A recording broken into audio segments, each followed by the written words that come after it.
Eksperimen pembuktian asam nukleat penyusun material genetik dan DNA sebagai pewaris sifat. Eksperimen Frederick Griffith 1928.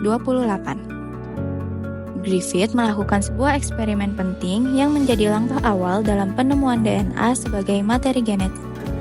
Griffith menggunakan bakteri Streptococcus pneumoniae penyebab penyakit pneumonia.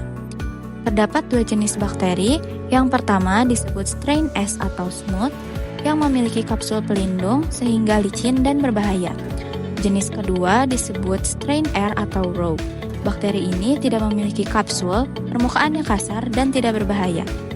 Strain S atau smooth disebut sebagai virulen, sedangkan strain R atau raw disebut avirulen. Tanpa kapsul, bakteri raw mudah dihancurkan oleh sistem kekebalan tubuh. Sebaliknya, kapsul pada bakteri smooth membuat kebal dan mampu menyebabkan infeksi serius. Griffith lalu melakukan 4 percobaan penting pada tikus laboratorium. Percobaan pertama, ia menyuntikkan bakteri smooth hidup ke dalam hewan percobaan tikus.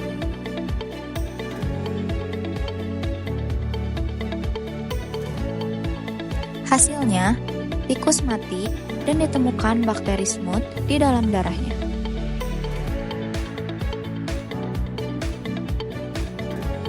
Percobaan kedua, tikus disuntik dengan bakteri raw hidup.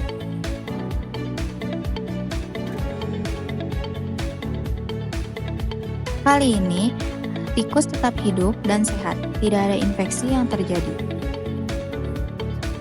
Percobaan ketiga, Griffith memanaskan bakteri smooth hingga mati, lalu menyuntikannya ke tikus.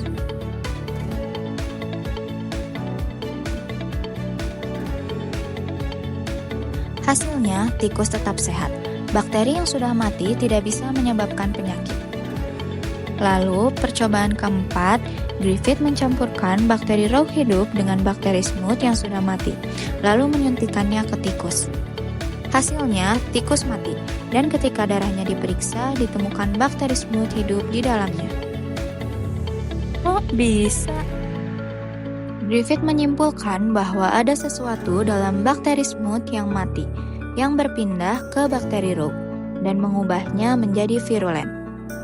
Ia menyebutnya sebagai transforming principle atau prinsip transformasi. Tapi, apa yang berpindah? Eksperimen Avery, MacLeod, dan McCarthy 1944. Setelah eksperimen Frederick Griffith menemukan adanya transforming principle, banyak ilmuwan mulai bertanya-tanya, apa sebenarnya materi misterius itu?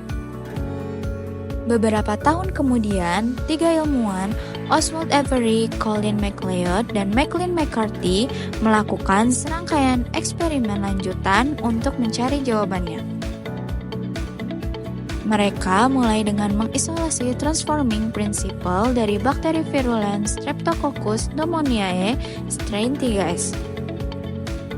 Setelah itu, mereka merancang 3 skenario eksperimen. Langkah pertama, mereka memanaskan bakteri 3S atau virulen agar homogen dan menambahkan enzim yang dapat menghancurkan RNA, protein, dan DNA.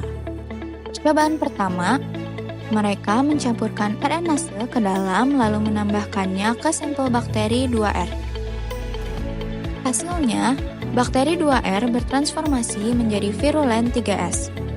Artinya, RNA bukanlah materi transformasi. Percobaan kedua, mereka mencampurkan protease kemudian dicampurkan ke bakteri 2R. Hasilnya sama. Bakteri 2R bertransformasi menjadi bakteri virulen 3S. Jadi, protein juga bukan materi transformasi. Percobaan ketiga, kali ini mereka mencampurkan DNase, enzim yang khusus menghancurkan DNA. Kemudian dimasukkan ke bakteri 2R. Hasilnya sangat berbeda. Bakteri 2R tidak berubah. Tidak terjadi transformasi sama sekali. Eksperimen ini membuktikan satu hal yang sangat penting. DNA adalah transforming principle, bukan protein, bukan RNA, tapi DNA lah yang membawa informasi genetik. Eksperimen Hersey dan Case 1952. Dua ilmuwan bernama Hersey dan Case melakukan eksperimen penting untuk menjawab pertanyaan besar. Apakah DNA atau protein yang membawa informasi genetik?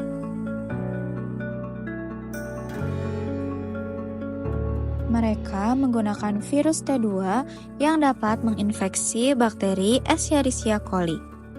Untuk melacak bagian virus yang masuk ke dalam sel, mereka menggunakan dua isotop radioaktif.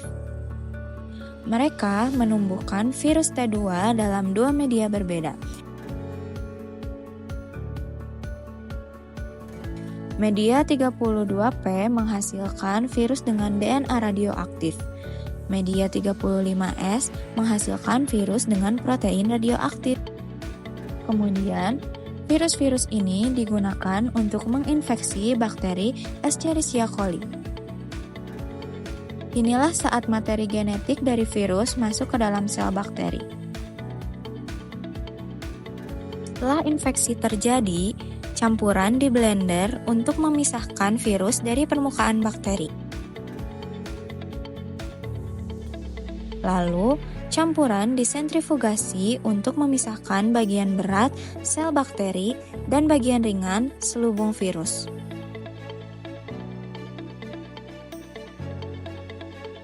Hasilnya, pada infeksi dengan virus berlabel 32P, radioaktivitas ditemukan di dalam sel bakteri. Sedangkan pada virus berlabel 35S, radioaktif tetap berada di luar sel. Dari eksperimen ini, Hersey dan Case menyimpulkan DNA lah yang membawa informasi genetik bukan protein.